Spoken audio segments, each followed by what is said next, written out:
Halo teman-teman, pernahkah kalian membayangkan seorang TKI yang merantau ke Amerika, bekerja keras demi masa depan, justru menemukan cinta sejatinya dari tempat yang sama sekali tak terduga, bukan dari kalangan elite, bukan juga dari lingkungan mewah, tapi dari seorang wanita pengemis di jalanan. Yang terjadi setelah pertemuan itu sungguh di luar dugaan. Hidup mereka berubah drastis, penuh kejutan yang tak pernah mereka bayangkan sebelumnya. Kisah nyata ini bukan hanya soal cinta, tapi juga soal harapan, keberuntungan, dan keajaiban hidup yang datang di waktu yang tak disangka. Sebelum kita mulai kisah lengkapnya, jangan lupa tekan tombol like, subscribe biar nggak ketinggalan cerita-cerita inspiratif lainnya, dan tulis di kolom komentar, kamu nonton dari kota mana? Kalau sudah siap, yuk, kita mulai kisahnya.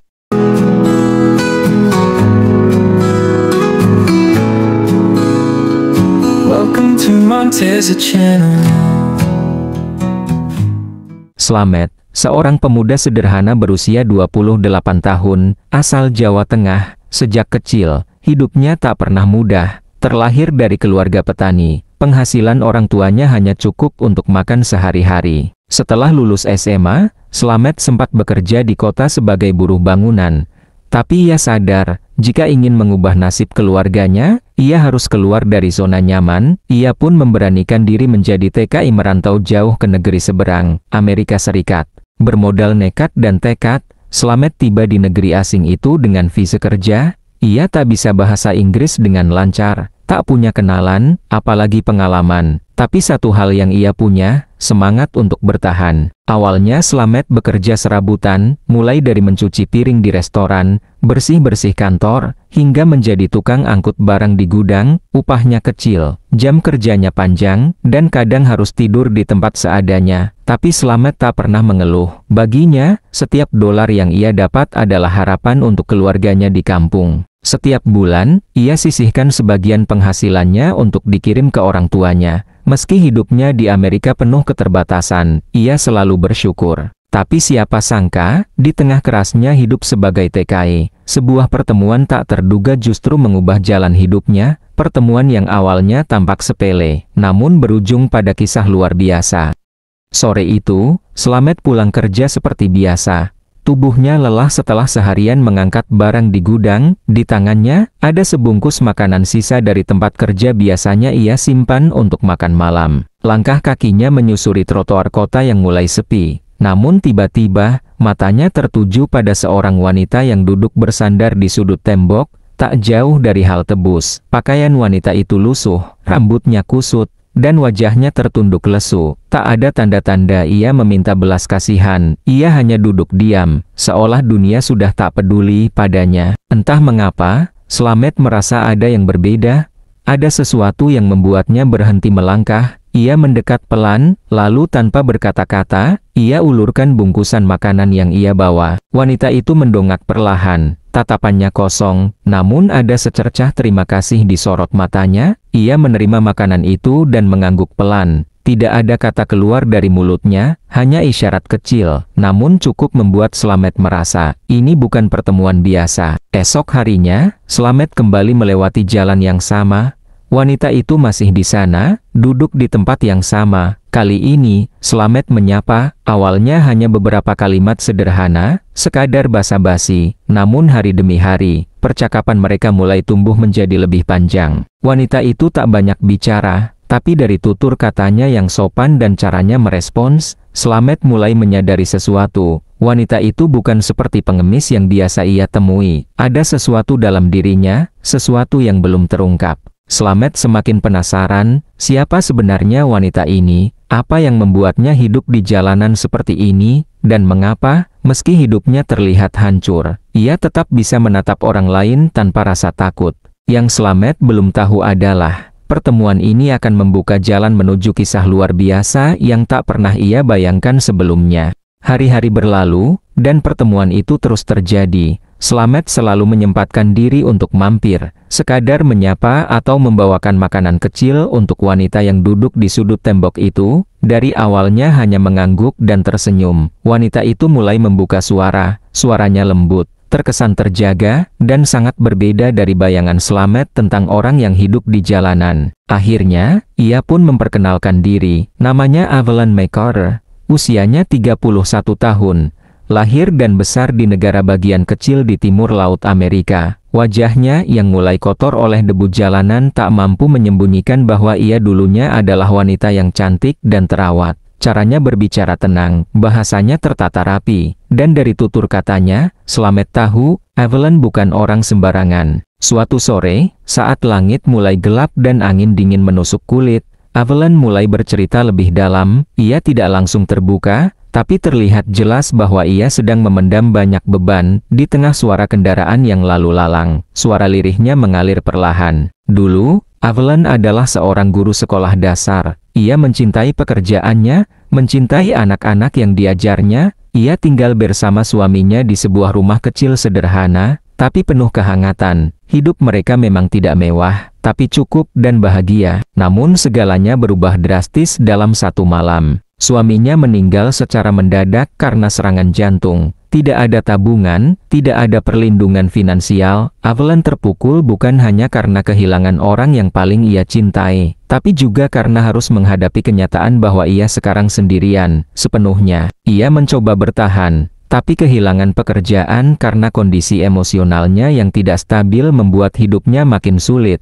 Perlahan, rumah kecil mereka disita oleh ban karena utang yang tak mampu ia lunasi. Teman-teman mulai menjauh. Keluarga, ia sudah lama tak punya hubungan dekat dengan keluarganya sejak remaja. Dalam waktu kurang dari 2 tahun, seluruh hidupnya berubah. Dari seorang guru yang dihormati, menjadi wanita tunawisma yang bahkan tak tahu harus tidur di mana malam itu. Aku tidak malas, aku hanya tidak tahu harus mulai dari mana lagi, ucap Evelyn sambil menatap kosong ke depan, menahan air mata. Slamet terdiam, hatinya terguncang, ia tidak tahu harus berkata apa.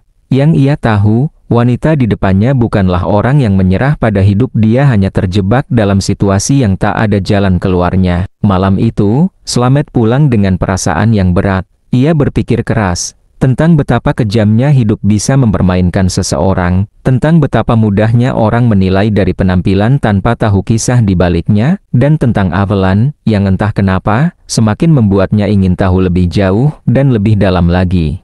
Sejak malam di mana Evelyn menceritakan kisah hidupnya, Slamet merasa ada sesuatu yang berubah dalam dirinya. Setiap kali ia bertemu Evelyn, hatinya terasa lebih hangat. Bukan karena kasihan, bukan karena iba, tapi karena ada kekaguman yang tumbuh pelan-pelan. Kekaguman pada sosok wanita yang tetap kuat meski hidup menghantamnya tanpa ampun. Slamet mulai menyisihkan waktu lebih banyak untuk menemani Evelyn.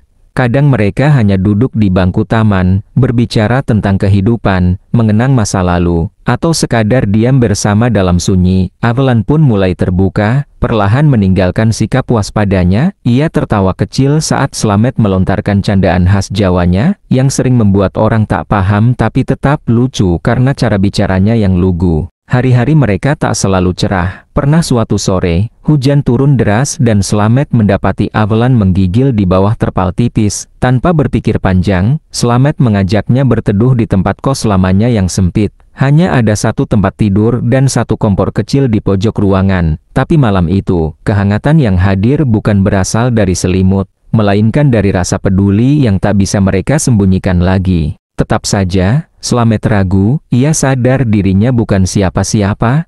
Ia hanya seorang TKI dengan penghasilan pas-pasan dan masa depan yang belum tentu jelas. Apalagi Evelyn, meskipun sekarang hidup di jalanan, tetaplah seorang warga asli Amerika. Dalam hati kecilnya, Slamet bertanya-tanya pantaskah ia berharap lebih. Namun waktu terus berjalan, dan rasa itu tumbuh semakin dalam. Rasa yang tak bisa dilawan, bahkan saat logika mencoba mengingatkan bahwa cinta ini mungkin tak wajar di mata orang lain. Sampai akhirnya, pada suatu pagi yang sejuk, Slamet memberanikan diri berkata sesuatu yang tak pernah ia bayangkan sebelumnya. Aku tahu mungkin ini terdengar gila, tapi kalau kamu mau, ayo kita mulai hidup baru, sama-sama. Kamu gak harus sendiri lagi, aku juga capek sendirian. Evelyn mematung, matanya berkaca-kaca, namun wajahnya terlihat tenang. Ia tidak langsung menjawab, hanya menggenggam tangan Slamet dengan erat. Dan dari genggaman itu, Slamet tahu, jawabannya adalah ya. Beberapa minggu kemudian, mereka menikah secara sederhana. Tidak ada gaun mewah, tidak ada pesta, hanya Slamet, Evelyn, seorang pendeta setempat yang baik hati, dan 2 saksi dari tempat penampungan. Tapi bagi mereka, hari itu adalah awal dari segalanya. Banyak yang mencibir, ada yang bilang Slamet nekat, ada pula yang menganggap Evelyn hanya memanfaatkan keadaan. Tapi Slamet tak peduli, ia sudah terlalu sering dipandang rendah oleh orang-orang. Ia tahu, hatinya tidak salah. Ia tidak melihat Evelyn sebagai pengemis, tapi sebagai manusia yang terluka, yang pantas dicintai dan diberi kesempatan kedua. Cinta mereka tumbuh bukan dari harta, bukan dari status, tapi dari luka yang mereka terima, dan keberanian untuk saling menyembuhkan.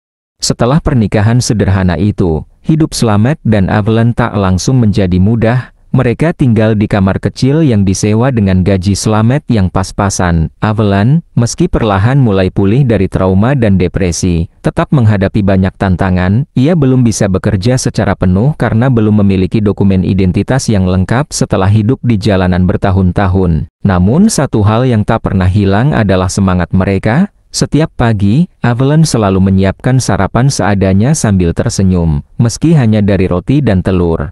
Slamet berangkat kerja dengan semangat baru, karena kini ia tahu ada seseorang yang menunggunya pulang. Di sela waktu luang, Evelyn mulai membantu tetangga-tetangga sekitar dengan hal-hal kecil, menjaga anak, membersihkan rumah, atau memasak. Tanpa disadari, ia mulai dikenal oleh lingkungan sekitar sebagai sosok yang ramah dan bisa dipercaya. Itu menjadi awal dari sesuatu yang lebih besar. Sampai suatu hari, sebuah surat datang, surat resmi, dikirim oleh pengacara dari negara bagian asal Evelyn. Isinya membuat Evelyn nyaris tak bisa berdiri saat membacanya. Selama bertahun-tahun hidup di jalanan, Evelyn tak tahu bahwa dirinya sebenarnya masih tercatat sebagai ahli waris dari sebuah rumah milik neneknya. Setelah neneknya meninggal, rumah itu dibiarkan kosong, dan karena Evelyn sulit ditemukan, warisan itu sempat ditahan oleh pengadilan. Kini, setelah data dirinya perlahan kembali lengkap berkat pernikahan resminya dengan Slamet, keberadaan Evelyn akhirnya terdeteksi oleh pihak hukum. Dan tidak hanya rumah, di dalamnya ada sejumlah aset dan tabungan lama yang belum pernah disentuh. Bukan jumlah yang membuat mereka kaya raya, tapi cukup untuk mengubah hidup mereka secara drastis. Evelyn menangis dalam pelukan Slamet, bukan karena harta, tapi karena untuk pertama kalinya dalam bertahun-tahun, ia merasa diakui, merasa diberi kesempatan untuk memulai hidup yang layak. Slamet tak percaya. Dulu, ia datang ke Amerika hanya untuk mencari nafkah dan bertahan hidup. Tapi sekarang, ia memiliki rumah, seorang istri yang mencintainya, dan kehidupan baru yang belum pernah ia bayangkan. Mereka pindah ke rumah warisan tersebut, sebuah rumah kecil bergaya klasik, penuh kenangan lama, tapi kini diisi harapan baru. Di sana, mereka memulai usaha rumahan. Evelyn membuka kelas membaca untuk anak-anak lingkungan, sementara Slamet mulai belajar memperbaiki barang elektronik, dan perlahan membuka jasa servis kecil-kecilan. Kehidupan mereka perlahan berubah, dari lorong gelap penuh ketidakpastian, menjadi jalan panjang yang meski tetap berat. Kini mereka lewati berdua, dalam cahaya. Dan semua itu bermula dari sebungkus makanan dan hati yang tak tega membiarkan orang lain kelaparan. Kini, Slamet dan Evelyn hidup bersama dalam sebuah rumah kecil yang penuh kehangatan. Mereka tidak hanya mendapatkan kehidupan yang lebih layak, tapi juga menemukan makna baru tentang cinta, kesabaran, dan harapan. Kisah mereka bukan hanya tentang keberuntungan yang datang tiba-tiba. Lebih dari itu, ini adalah cerita tentang dua jiwa yang berani bertahan, berani membuka hati, dan berani mempercayai bahwa masa lalu bukanlah penentu masa depan. Dari seorang TKI yang jauh dari keluarga, dan seorang wanita yang pernah kehilangan segalanya, mereka membuktikan bahwa cinta sejati bisa muncul dari tempat paling tak terduga, bahwa setiap orang pantas mendapatkan kesempatan kedua. Jangan pernah remehkan kebaikan sekecil apapun. Sebungkus makanan, senyum hangat, atau sekadar mendengar cerita orang lain bisa menjadi awal perubahan besar. Semoga kisah Slamet dan Evelyn menginspirasi kita semua untuk lebih peduli, lebih terbuka, dan lebih berani mencintai tanpa syarat. Kalau kamu tergerak dengan cerita ini, jangan lupa untuk like, subscribe, dan tuliskan di kolom komentar dari kota mana kamu menonton. Aku ingin tahu, dari mana saja cerita ini sampai ke kamu. Terima kasih sudah menemani perjalanan mereka. Sampai jumpa di kisah-kisah berikutnya.